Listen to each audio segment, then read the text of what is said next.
On June 27, 2018, in the northern part of the Grand Canyon, on a sandy section of the Tonto Trail, National Park Ranger James Foster noticed two backpacks neatly stacked near a rocky ledge. One was bright blue with a Yale University patch. The other was dark green with a compass attached. Next to them lay a professional camera in a protective case and two half-full bottles of water. There were no signs of a struggle or accident, just personal belongings, left as if their owners planned to return in a few minutes.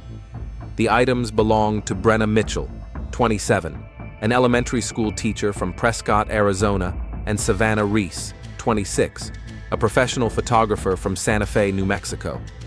College friends who decided to spend a week exploring one of America's natural wonders. Their disappearance would become one of the most mysterious cases in the history of U.S. national parks. It was the strangest find in my 15 years of service, Ranger Foster recalls in his testimony. The items looked completely undamaged, as if they had been left there a few hours ago. But the Tonto Trail is not a popular route, with only a few hikers passing through each day. And there were no hikers in that area when we found the items. Brena and Savannah were last seen alive on June 25th, 2 days before their backpacks were found. A young couple of tourists from Germany took a photo showing two figures descending from the Angel's Wind viewpoint onto the bright trail, which leads to the northern edge of the canyon. This route was not part of their registered travel plan. They looked completely calm and confident, says Anna Wagner, the hiker who took the photo.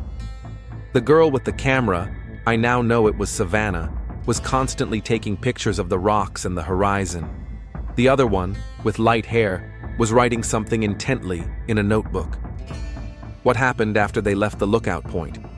Why did experienced hikers who had carefully planned their route suddenly decide to turn onto a dangerous, unregistered trail? Why did they leave their backpacks and camera, Savannah's most valuable equipment, in an open area? When a large-scale search operation began, hundreds of rangers, volunteers, search dogs, helicopters, and drones joined the effort. However, apart from the abandoned backpacks and a few footprints in the sand that disappeared at the foot of a rocky slope, there were no signs of the girls. Their cell phones were not transmitting a signal. Their bank cards remained untouched. It was as if they had simply vanished into thin air, said Detective Carl Daniels, who led the investigation. We checked literally every square foot within a 5-mile radius of the discovery site. You know, the Grand Canyon is a harsh place. There are chasms you can fall into. There are remote places where you can get lost. But for two physically fit women to disappear without a trace is unprecedented. Their backpacks contained maps with carefully marked routes, enough food for a week, spare clothing, first aid supplies, signal flares, and other camping equipment. The most curious find was Brena's small notebook, the last entry in which was dated the morning of the same day. Savannah photographed the sunrise. She says she saw some light in the gorge to the east. We want to check it out after breakfast. The search, which lasted for weeks, yielded no results. The case gradually lost priority, becoming one of many unsolved disappearances in the American wilderness. No one suspected that 7 long years later, one of them would return to reveal the truth. A truth that would force us to reevaluate everything we know about the underground world of the Grand Canyon and who, or what, might be lurking in its darkest corners. Brena Mitchell had always been what her friends called the life of the party. Petite, with fiery red hair and bright green eyes, she radiated an energy that was contagious to everyone around her. As a third-grade teacher at Granite Hills Elementary School in Prescott, Arizona, she had a reputation for going beyond the standard curriculum. Her classrooms were always decorated with her students' creative projects, and lessons were often held outdoors. Brena believed that learning was an adventure, recalls Karen Wilson, the school's principal. She could turn the most boring math lesson into an exciting game. The kids adored her. She took them on field trips to the mountains, taught them to identify plants and stars. Nature was her second home. Brena was indeed a tireless explorer. In the 6 years after graduating from college, She visited 16 national parks, climbed 8 mountain peaks, and hiked part of the Appalachian Trail. She spent every free minute in nature, often taking with her only a backpack, a map, and a journal she had been keeping since she was 11. Savannah Reese, on the other hand, was calm and contemplative. A professional freelance photographer, she collaborated with publications such as National Geographic and Arizona Highways. She specialized in dramatic landscapes and the play of light in natural environments. Tall, slender, with long dark hair, she moved with remarkable grace, almost silently. This trait often helped her photograph wild animals that did not notice her presence. Savannah saw the world through her lens, says Marcus Green, editor of Arizona Highways. Her photos told stories without words. She could wait for hours for the perfect light or angle. Her patience was incredible, as was her talent for finding beauty where others didn't see it. The friends met at Arizona State University, where they both studied environmental science. Their friendship began during a university expedition to Zion National Park in the spring of 2012. Savannah, then a student photographer, documented the trip, and Brena was the only one who showed interest in the process of photography. They spent the whole night talking around the campfire and discovered that, despite their opposite personalities, they shared a passion for wildlife and adventure. They complemented each other, recalls Jason Wright, their college friend. Brena was the planner, the organizer, the one who mapped out the routes and schedules. Savannah was the dreamer, the one who might suddenly veer off course to explore an unusual cave or photograph a rare species of cactus. Together, they were the perfect adventure team. After graduating from university, their paths diverged. Brena returned to her native Prescott to teach, while Savannah moved to Santa Fe, where she opened a small photo studio. But they kept in close contact and planned at least one joint expedition every year. The idea for the Grand Canyon trip came up during their winter meeting in Sedona in 2017. Savannah received a commission for a series of photographs of the canyon at different times of the day for a tourist guide, and Brena enthusiastically agreed to be her companion. They planned this trip for almost 6 months, says Linda Mitchell, Brena's mother. My daughter was a perfectionist when it came to hiking. She had a special folder with maps, weather forecasts, and equipment lists. She contacted park rangers to find out about trail conditions. It wasn't a spontaneous trip. Throughout the spring of 2018, both girls' social media feeds were filled with posts about their preparations. Brena posted equipment lists, reviews of sleeping bags and hiking boots. Savannah shared photos of her new camera and articles about the best places to take photos in the Grand Canyon. Getting ready for a big adventure. Grand Canyon. Best friends. Wildlife, Brena wrote on May 15th, posting a photo of 2 backpacks, one bright blue and one dark green, filled with gear. A week before departure, Savannah flew to Prescott, where they finalized their preparations.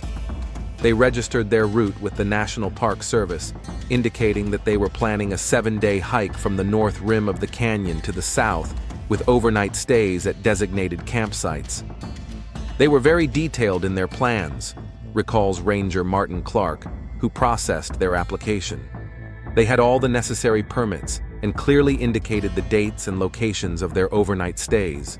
Of course, we warn all tourists that the weather can change quickly and that they should be prepared to adjust their plans, but they seemed well prepared. On June 23rd, 2 days before their disappearance, the girls left Prescott for the northern part of the Grand Canyon. Savannah's last Instagram post showed a selfie of them in front of a "Welcome to Grand Canyon National Park" sign, with the caption, "Ready to dive into one of nature's most amazing wonders. The great adventure begins." That same evening, both girls called their loved ones. Brena spoke to her mother for almost an hour, telling her about their plans and how nervous she was about whether Savannah would be able to get all the photos she needed for her order.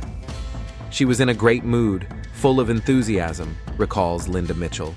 The last thing she said was, "Don't worry, Mom, we'll be safe. I always come home, remember?" Savannah spoke to her father, Robert Reese, for only a few minutes, reporting that they had arrived safely and that the signal might be poor for the next few days. "She's always been a bit of a quiet person," Robert recalls. "But I remember her sounding kind of tense. I asked if everything was okay, and she just said, 'Everything's fine, Dad. Just tired from the drive.'" On June 24th, their first full day in the canyon, they began their hike by descending from the north rim of the canyon on the Kaibab Trail. According to their plan, they were to stop for the night at Cottonwood Campground. Several hikers confirmed that they saw them that day and that they seemed cheerful and energetic. "They stopped by us during our lunch break," said James Thornton, a hiker from Colorado. "The girl with red hair, I think it was Brena, talked a lot about the geology of the canyon, about the different layers of rock we could see. Her friend was quieter, taking pictures the whole time." The last confirmed encounter with the girls was late in the evening on June 24th, when they set up camp at Cottonwood Campground. The Martinez couple from Texas camped nearby. "We talked a little by the campfire," recalls Elena Martinez. "They said they planned to get up at dawn so Savannah could photograph the sunrise over the canyon. Now, looking back, I think there was some tension between them. Nothing obvious, just that Savannah often interrupted Brena when she was talking. And Brena rolled her eyes several times when Savannah talked about her plans for the photo shoot." According to the Martinez couple, they woke up at 5 a.m. on June 25th and saw that the girls' tent had already been taken down and they were packing their things, preparing for an early departure. "They looked tired, as if they hadn't slept well," adds Juan Martinez. "I offered them coffee, but they declined, saying they were in a hurry to catch the perfect light for photography." That was the last time anyone saw Brena and Savannah alive. Their official plan was to follow the Kaibab Trail to their next planned campsite. Instead, as was later determined, they somehow turned onto the much less popular Tonto Trail, which was not part of their route. What prompted them to change their plans? And why didn't they notify the rangers, as required by national park rules? The answers to these questions remained unknown for the next 7 years. The morning of June 25, 2018, in the Grand Canyon began with a spectacular sunrise. The first rays gilded the upper ledges of the red rocks, gradually descending deeper into the canyon, lighting up its various shades of red, orange, and purple. The air was clear, the visibility perfect. According to the National Park's weather station, the temperature at 6 in the morning was 67 degrees Fahrenheit, perfect conditions for hiking. Brena and Savannah left Cottonwood Campground at around 5:30 a.m., as confirmed by the Martinez couple.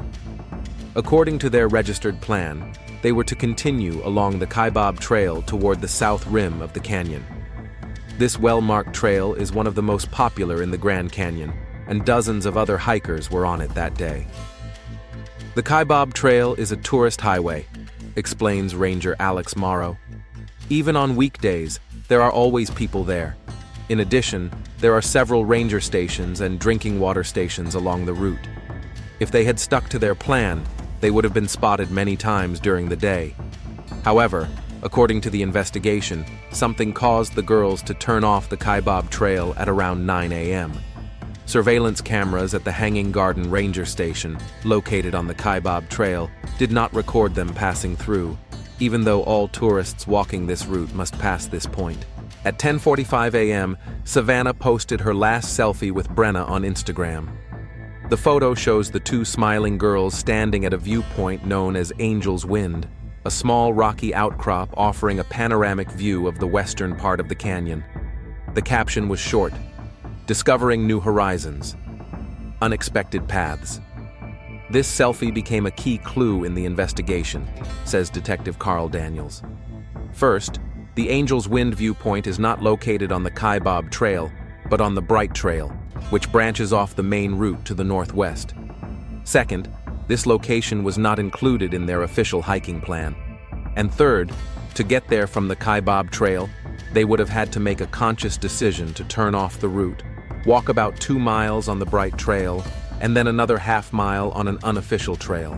Most concerning is that the Bright Trail is considered moderately difficult, but it then transitions into the Tonto Trail, which is classified as experienced hikers only due to its remoteness, challenging terrain, and limited access to drinking water. Why did two hikers known for their thorough preparation and adherence to safety rules suddenly change their carefully planned route? Part of the answer may lie in the weather conditions that day. Despite an ideal morning, weather reports show that around 11 a.m., the weather began to change dramatically. Thunderclouds were forming over the northwestern part of the canyon. The weather was unusual on June 25th, recalls meteorologist David Richardson. We recorded a sudden drop in barometric pressure around 11 a.m. By noon, a thunderstorm system had formed over the western part of the canyon. Such summer storms are not uncommon for the region, but this one was particularly intense and moved quickly. By 1 p.m., a severe thunderstorm with lightning, pea-sized hail, and wind gusts of up to 40 miles per hour was raging over much of the canyon. In such weather conditions, hikers are advised to seek shelter and not continue their route until the weather improves. If they were indeed on the Tonto Trail during this storm, they were in a potentially dangerous situation, explains Ranger Morrow. This trail passes through open areas with minimal lightning protection, and some parts of it can quickly turn into streams during heavy rain. The last reliable trace of Brena and Savannah's presence is a geotag on a selfie posted at 10:45. After that, their cell phones registered a strange pattern of activity. Brena's phone last connected to the network at 2:20 p.m., according to Verizon. Interestingly, the signal was not picked up by the cell tower closest to the Tonto Trail, but by a tower located on the southern edge of the canyon, nearly 18 miles away from the Angel's Wind lookout point. It's technically possible, but extremely unlikely, comments telecommunications expert Jeremy Lopez. A cell phone signal is usually transmitted through the nearest tower. To connect to the tower on the southern edge, Brena's phone would have to be in a very specific spot with a direct line of sight to that tower without any obstructions. Given the topography of the canyon, there are virtually no such spots on the Tonto Trail. Even more puzzling is Savannah's phone activity. Her iPhone last connected to the AT&T network at 2:32 p.m., just 12 minutes after Brena's phone last signaled. But the location was completely different. The signal was recorded from a tower near the village of Tusayan, about 30 miles south of the girls' last known location. We considered the possibility that they had somehow split up and were traveling in different directions, explains Detective Daniels. But that contradicts everything we know about them as experienced hikers. All safety instructions emphasize staying together, especially in extreme weather conditions. None of the phones had transmitted any signals since 2:32 p.m. Their social media accounts remained inactive, and their bank cards were not used. 2 days later, on June 27th, Ranger James Foster, while conducting a routine patrol of the Tonto Trail, discovered their backpacks and equipment. The site was located about 3.5 miles from Angel Wind Lookout, on a remote section of the Tonto Trail that is rarely visited by hikers. When I first saw the backpacks, I thought I had stumbled upon someone's temporary camp, Foster recalls. But then I realized there were no tents or people nearby. The backpacks looked completely intact, neatly stacked against a rock, as if someone planned to return for them. A detailed inspection of the site revealed several disturbing details. First, the backpacks had not simply been left behind, but had been methodically arranged. They were placed upright against the rock, with all pockets and compartments carefully zipped shut. Second, Savannah's camera, a professional Canon EOS worth several $1,000s, was neatly placed nearby in a protective case. Savannah would never have left her camera behind, insists Jessica Harris, Savannah's friend and colleague from the photo studio. It was her most valuable work tool. She took great care of her equipment. Even in a critical situation, she would have taken her camera with her. Even more surprising was what was found inside the backpacks.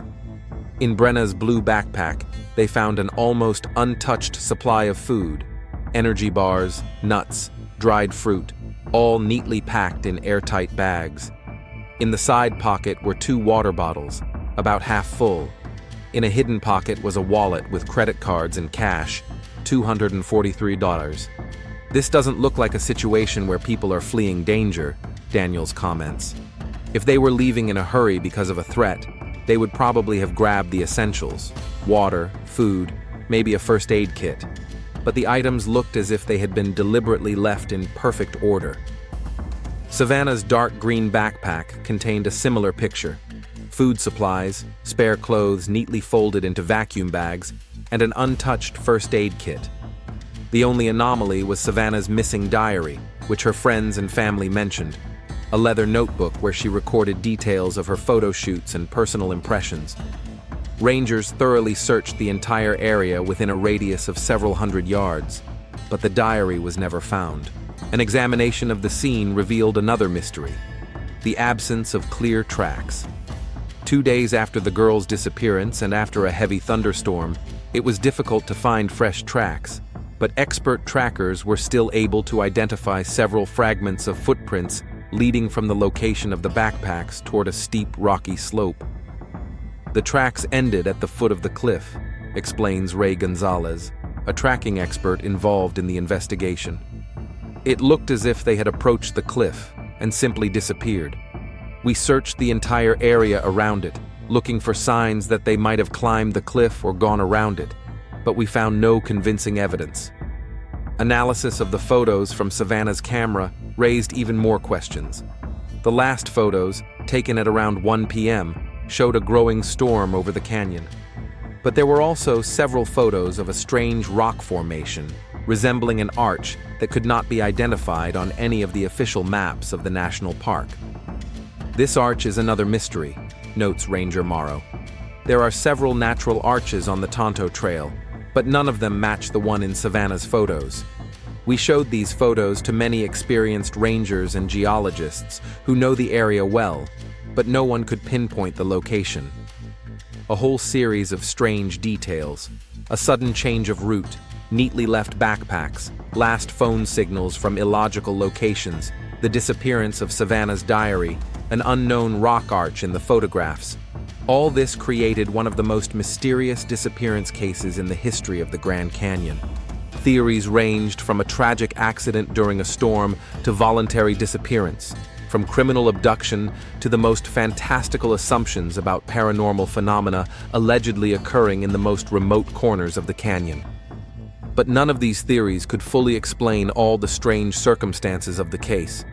The Grand Canyon kept it secret, swallowing Brena Mitchell and Savannah Reese without a trace, without a witness, without a convincing answer to the question: what happened that summer day in one of America's most visited national parks? The official search operation began on June 27, 2018, immediately after Brena and Savannah's backpacks were found. Within the first 24 hours, the National Park Service mobilized more than 40 rangers, organizing a methodical search of the area within a 5-mile radius of the discovery site. We launched one of the largest search operations in the history of the Grand Canyon, said Robert Hawkins, the park's rescue operations manager. During the first week, more than 120 people participated in the search, including rangers, the Coconino County Police, volunteers from Arizona Search and Rescue, and later, special agents from the FBI. The search was conducted using a strict methodology, dividing the area into sectors and systematically combing through each one. Particular attention was paid to gorges, caves, and other natural formations where the two hikers could have hidden or become trapped. Canine units played a key role in the initial search. 4 specially trained search and rescue dogs were brought to the site where the backpacks were found on the second day of the operation. Our dogs are one of the most effective tools in such situations, explains dog handler Marta Rodriguez. They can track a person's scent even several days after they passed by, even after rain, even in the extremely difficult conditions of the canyon. We let them smell the girls' personal belongings from their backpacks, and they began their search. The dog's behavior became one of the most mysterious elements of the entire investigation. All 4 dogs confidently picked up the trail from where the backpacks were found and headed west along the Tonto Trail. About a quarter of a mile in, they reached a rocky outcrop known to rangers as the Sentinel, a massive red monolith rising nearly 100 feet above the trail.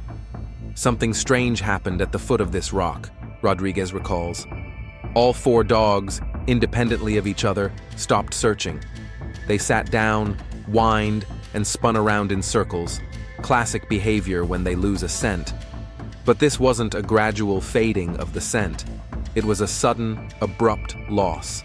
It was as if the smell had literally vanished. Repeated search attempts using other dogs yielded similar results. None of the service dogs were able to pick up the trail after that point, prompting investigators to thoroughly search the area around Sentinel Rock. "We were looking for any signs that the girls might have climbed the rock," says Ranger James Foster. But there were no signs of climbing, no scuff marks on the rock, no traces of shoe material, no hooks. We also checked for natural cavities, caves, or crevices where they could have gotten in. Nothing. On the 3rd day of the search, 3 search helicopters equipped with thermal imaging cameras and high-precision cameras joined the operation. They methodically scanned an area within a 20-mile radius, focusing on hard-to-reach canyons, gorges, and plateaus that ground teams could not easily access.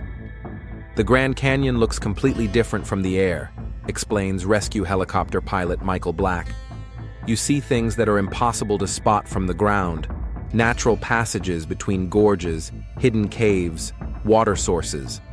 We checked every square yard of territory within a radius of many miles, and we found no signs of human presence in places not visited by tourists. In addition, drones were used to explore particularly dangerous areas where victims could have ended up. Experts analyzed every inch of the footage, looking for any signs, pieces of clothing, equipment, traces of a campfire, soil displacement. All these technical means yielded no results. Brena and Savannah seemed to have vanished into thin air. Meanwhile, the families of the missing girls organized their own information campaign. Linda Mitchell, Brena's mother, and Robert Reese, Savannah's father, held press conferences, distributed flyers with photos of their daughters in all the towns near the Grand Canyon, and created social media pages dedicated to the search. "We know they're out there," Linda Mitchell said tearfully at one of the press conferences. "My daughter is strong, smart, and prepared. She knows how to survive in the wild.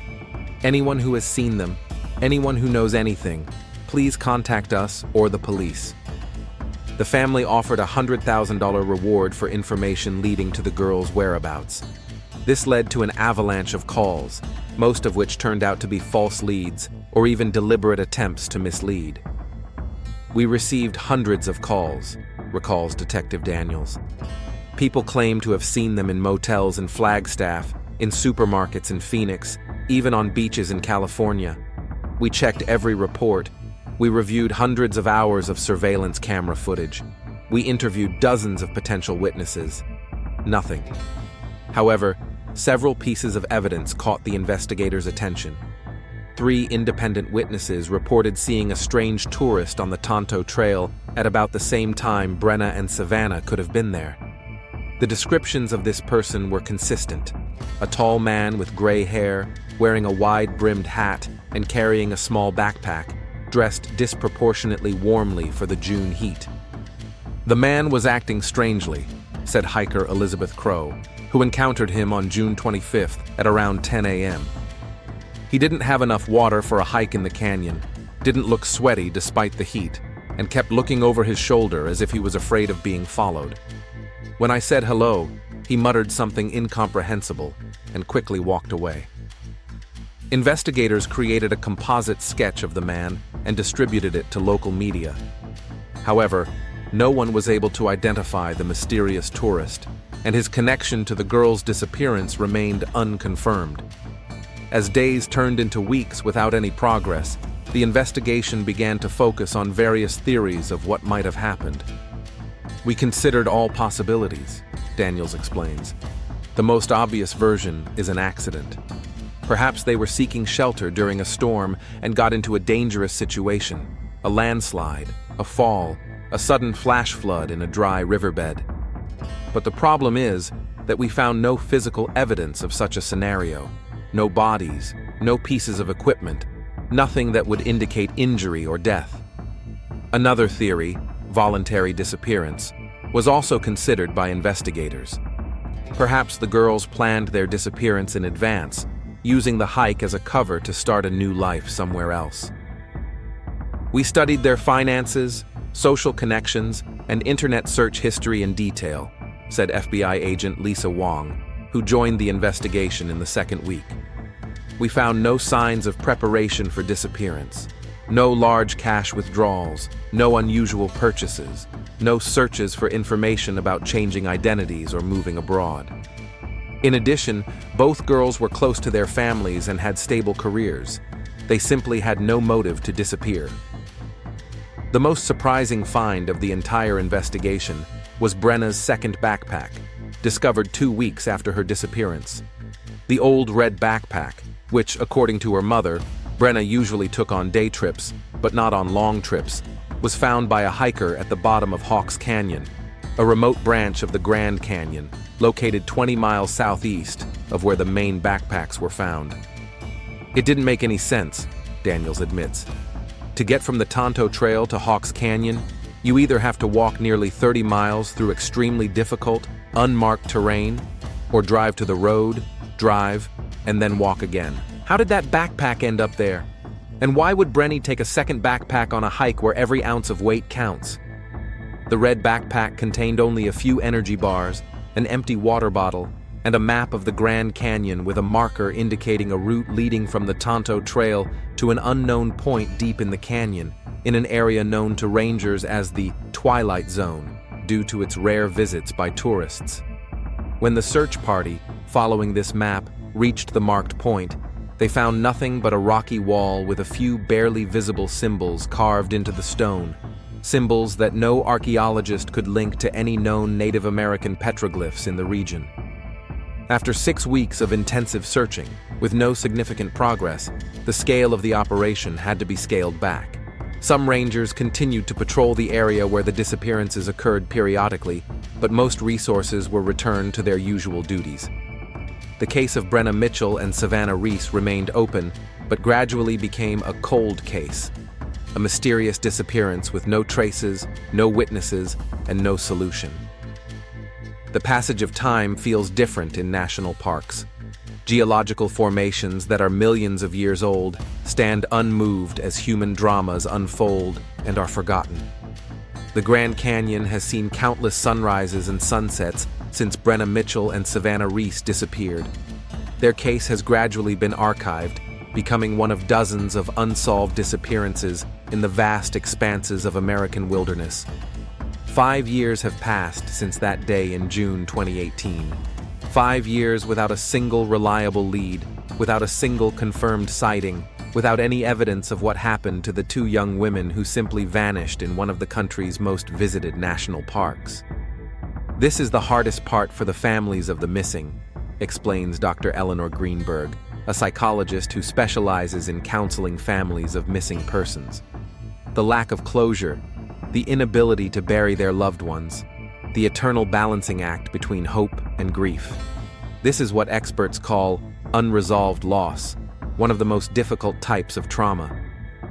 Brena and Savannah's families reacted to this uncertainty in different ways.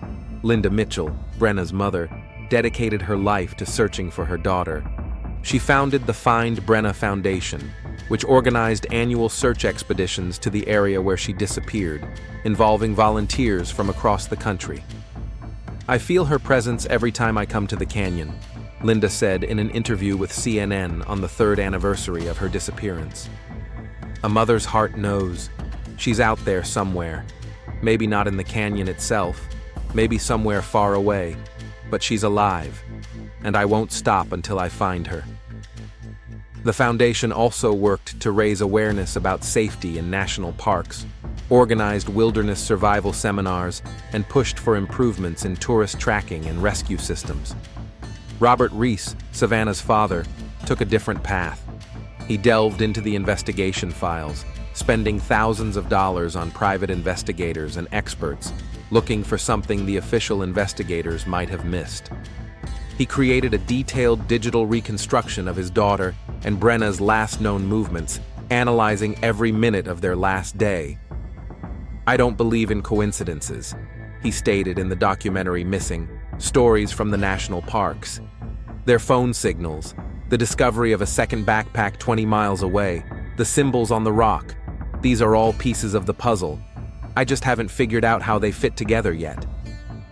The National Park Service also learned from this case. In the 5 years since Brena and Savannah disappeared, new safety protocols have been implemented to prevent similar situations. "We've updated the route registration system," explains Maria Lopez, Deputy Director of the National Park Service for Safety.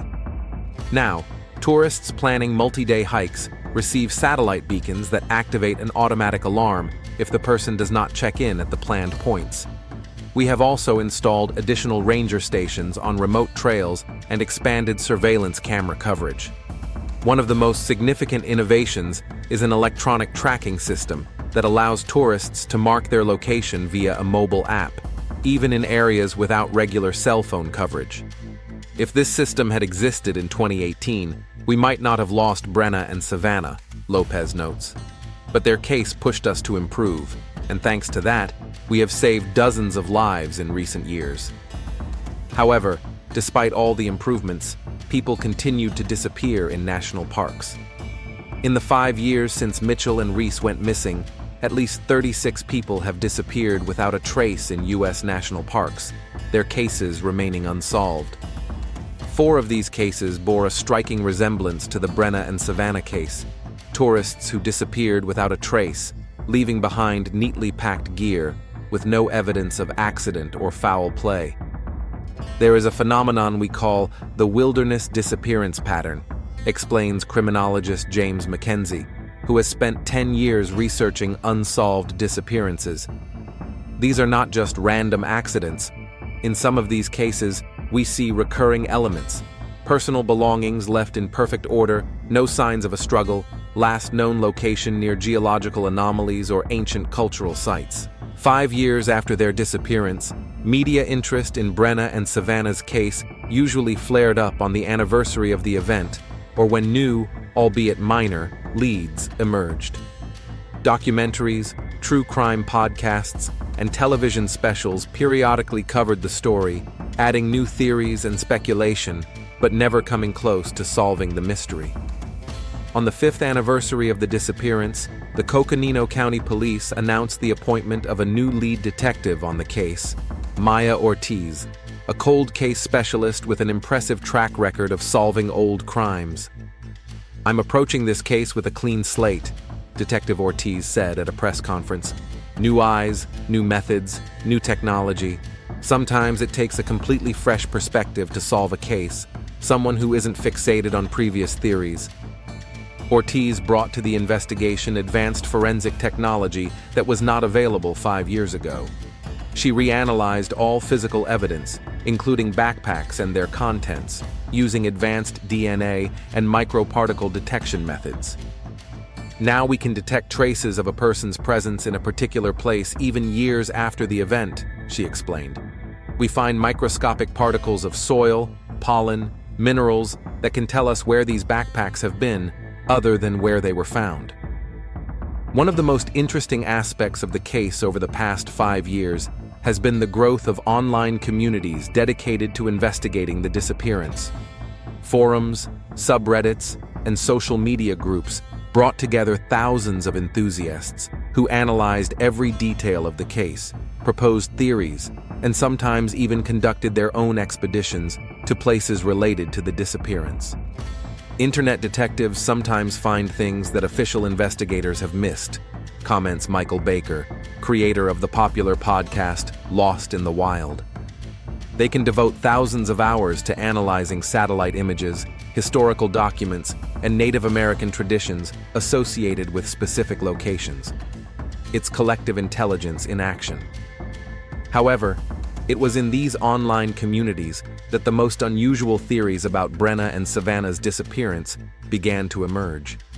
Some enthusiasts delved into Navajo legends about passageways in the canyon, points where, according to mythology, one can pass into other worlds. Others developed theories about secret underground bases or even paranormal phenomena. When a case remains unsolved for many years, people start looking for explanations beyond ordinary logic, explains Dr. Celeste Wright, a sociologist who studies the phenomenon of online investigations. That's not necessarily a bad thing. Sometimes the most outlandish theories force us to look at the evidence from a new angle. One such theory caught the attention of Detective Ortiz. A group of amateur researchers analyzing satellite images of the Grand Canyon over the past 10 years discovered a strange anomaly near the site of the disappearance, a small round structure resembling a cave entrance, which appeared in the images only after a major landslide in 2021. "We are checking all reasonable leads, regardless of their source," Ortiz said. "This cave was not registered on the park's official geological maps, and we are planning an expedition to explore it." So 5 years later, the case of Brena Mitchell and Savannah Reese, although still classified as cold, began to gain new momentum. Despite years of fruitless searches, numerous false leads, and dashed hopes, the people touched by this story never stopped searching for the truth. And none of them could have predicted that their persistence would soon be rewarded in the most incredible way.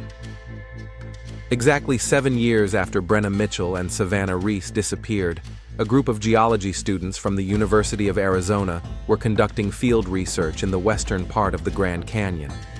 Professor David Martinez led 6 students along a little-known side canyon, about 2 miles from where the missing girls' backpacks had been found. "We were studying Devonian period deposits," Professor Martinez explains. "This part of the canyon is rarely visited by tourists, but it contains interesting geological formations. I bring students here once a year." The group descended into a small gorge known among geologists as Echo Cave because of its unusual acoustics. 22-year-old student Emily Chang left the main group to take pictures of the crystalline formations on the walls of the grotto. "I noticed a narrow passage between 2 rocks that wasn't on our maps," Emily recalls. "It was almost invisible, a crevice no more than 2 feet wide, partially covered by a boulder. Out of curiosity, I shone my flashlight inside." What Emily saw made her immediately call the professor and other students.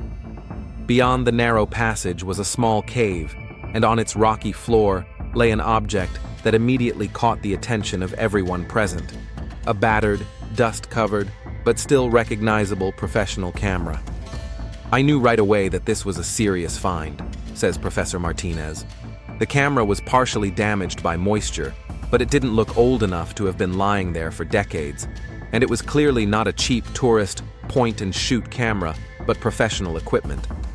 The group carefully retrieved the camera without touching anything else in the cave and immediately contacted the park ranger service. 2 hours later, rangers led by James Foster, the same man who found the backpack 7 years ago, arrived on the scene. "When I saw the camera, I gasped," Foster recalls. "It was a Canon EOS 5D Mark IV, the exact same model Savannah Reese used. The camera was damaged, but the memory card was still inside." The rangers carefully documented the location of the find and transported the camera to the National Park Service headquarters, where technicians carefully removed the memory card and attempted to recover its contents. "Most of the files were damaged after years in a dry cave," explains Evan Rodriguez, an FBI forensic technician. "But we were able to recover 23 images." The photos found on the memory card shocked investigators. The first few images matched the chronology of known events: morning shots of the canyon, selfies of the girls at the Angel's Breath viewpoint, photos of a growing storm. But the last photos revealed something completely unexpected. The pictures showed the entrance to a cave hidden behind a stone arch, describes Detective Maya Ortiz. The next shots were taken inside. Long, winding corridors, strange rock formations resembling man-made structures. But the most disturbing were the last 2 photos, blurred due to poor lighting, but you could make out human silhouettes in the distance, as if watching the photographer. Based on the geological features visible in the photographs and the location of the camera, a team of rangers and geologists determined the approximate location of the entrance to the cave system. It was only half a mile from the mysterious Sentinel Rock, where search dogs lost track 7 years ago. On June 12th, a special team of rangers and speleologists set out for the designated location. Using modern equipment, they discovered a camouflaged entrance, a narrow vertical crevice partially hidden by a rock ledge, which led to a branched system of underground tunnels. This cave system was not marked on any official park maps, explains Dr. Alan Weber, the expedition's lead geologist. Its entrance is so inconspicuous that it could have remained unnoticed for decades. But inside is a huge complex of caves and tunnels that we estimate extends for several miles. The search party had only gone a few hundred yards into the tunnels when they received a radio message that forced them to return immediately. At the main ranger station on the south rim of the Grand Canyon, an event occurred that turned the entire investigation upside down. At 3:45 p.m., an exhausted woman with long, tangled gray hair and wearing tattered clothes, who had arrived at the ranger station by unknown means, collapsed unconscious at the registration desk. At first, we thought she was a tourist suffering from heat stroke, recalls Sarah Johnson, the ranger on duty that day. That happens in the summer, but when we started giving her first aid, she came to and said something that shocked everyone there. "My name is Savannah Reese. I disappeared 7 years ago." The rangers were initially skeptical of this claim. The woman looked much older than 33, the age Savannah would have been. Her hair was completely gray, her skin was pale and dry, as if she hadn't seen the sun in years, and her body was extremely emaciated. It took several hours to establish her identity, says Carl Daniels, who was still working for the Coconino County Police Department. We called Savannah's father, Robert Reese, to identify her. Despite the dramatic physical changes, he recognized the distinctive mole on her left cheek and the scar on her right wrist. DNA analysis later confirmed that it was indeed Savannah Reese. At the hospital in Flagstaff, where she was immediately taken, Savannah was in a state of severe exhaustion, dehydration, and psychological shock. Her statements were confused and often incoherent. "They're still down there in the dark. They found us. Brena stayed. The door closed." Such fragments are recorded in the initial medical report. The doctors who examined Savannah were shocked by the condition of her body. Her physical condition was consistent with someone who had been living in extreme conditions for years, explains Dr. Michael Friedman, who headed the medical team. A severe vitamin D deficiency, indicating a prolonged absence of sunlight. Vision adapted to darkness, characteristic of people who have been in caves for a long time. Unusually developed hearing. And most amazingly, traces of a specific diet, poor in traditional food elements, but high in minerals characteristic of underground water sources. When Savannah was stable enough to give official testimony, she told a story that seemed unbelievable. A story about a cave system stretching deep beneath the Grand Canyon, about darkness becoming home, and about Brena, who may still be alive but remained there, deep underground. Over the next 2 weeks, while Savannah Reese recovered at the hospital in Flagstaff, her testimony gradually came together into a coherent picture. A story so incredible that investigators initially dismissed it as psychological trauma and hallucinations. However, when a special team of rangers and speleologists explored the cave system further, they found evidence to corroborate her story. There is a whole network of caves under the Grand Canyon that are not on any maps, Savannah explained during her first official interrogation, which was recorded on video. But the most important thing is that there are people there, a community. They have been living there for generations, completely isolated from the outside world. According to her story, on June 25, 2018, during a thunderstorm, she and Brena noticed a strange light coming from behind the Sentinel Rock. Following it, they found a hidden entrance to a cave and, seeking shelter from the storm, went inside. "We thought it would be a small cave where we could wait out the rain," she recalled. "But the tunnel led deeper and deeper. We decided to leave our backpacks at the entrance. taking only a few things and a camera so that we could easily find our way back. Deep inside the cave, she said, they came across a strange settlement. Dozens of people living in natural cave chambers lit by blue bioluminescent moss and mushrooms. The community, which called itself the Guardians of Silence, consisted of descendants of explorers, geologists, and tourists who had found these caves over the past 150 years and decided to stay there forever. They didn't hold us by force, Savannah insisted, but it was almost impossible to leave. The entrances and exits were controlled. We were told that we were now part of their community, that there was no point in trying to leave. The most shocking part of Savannah's testimony was her description of how Brena sacrificed herself to help her friend escape. After 7 years, we were still looking for a way out, she said, trembling. Brena came up with a plan. She caused a collapse in one of the tunnels, creating panic. While everyone was busy rescuing the victims, I had to slip through a rarely used exit. She was going to follow me, but I heard them catch her. The last thing I heard was her scream, "Run, Savannah! Tell everyone!" The expedition team that explored the cave system after Savannah's return found numerous signs of human presence. Man-made structures, remnants of primitive tools, traces of fires. However, they did not find any people, as if the community had moved deeper into the underground after Savannah's escape. "We found a room that apparently belonged to Brena and Savannah," said speleologist Eric Sanders. On the wall was a calendar with markings stretching back almost 7 years. There was a makeshift bed with 2 indentations. And most strangely, fresh traces of human presence, no more than a week old. Savannah's health raised the most questions. Despite years of underground existence with minimal access to sunlight, her overall condition was much better than doctors had expected. Tests showed the presence of unusual minerals in her blood and tissues, which, according to doctors, could have healing properties. Did Brena really stay voluntarily? Savannah's answers to this question were contradictory. In one interview, she claimed that Brena was completely devoted to the community, even receiving the status of senior guardian. In another, she said that Brena had planned to escape with Savannah, but was caught. The most shocking twist in the case was the discovery of Savannah's diary, which she had hidden while in the hospital.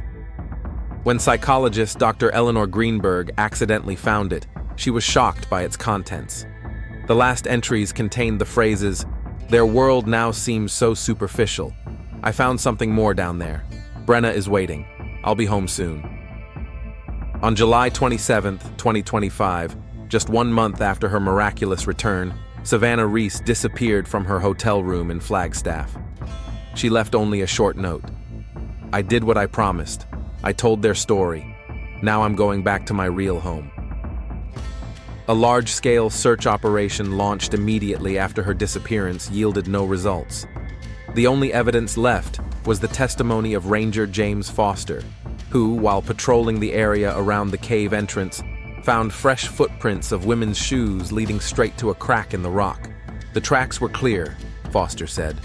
One person walking confidently into the cave. No signs of coercion or struggle. The cases of Brena Mitchell and Savannah Reese officially remain unsolved.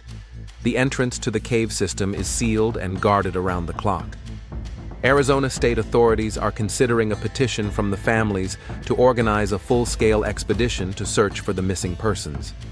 Meanwhile, legends about people under the canyon are spreading across the internet, attracting the attention of paranormal researchers from around the world. How many more secrets does the Grand Canyon hide in its dark, mapped depths? And who, or what, really lives under one of America's natural wonders?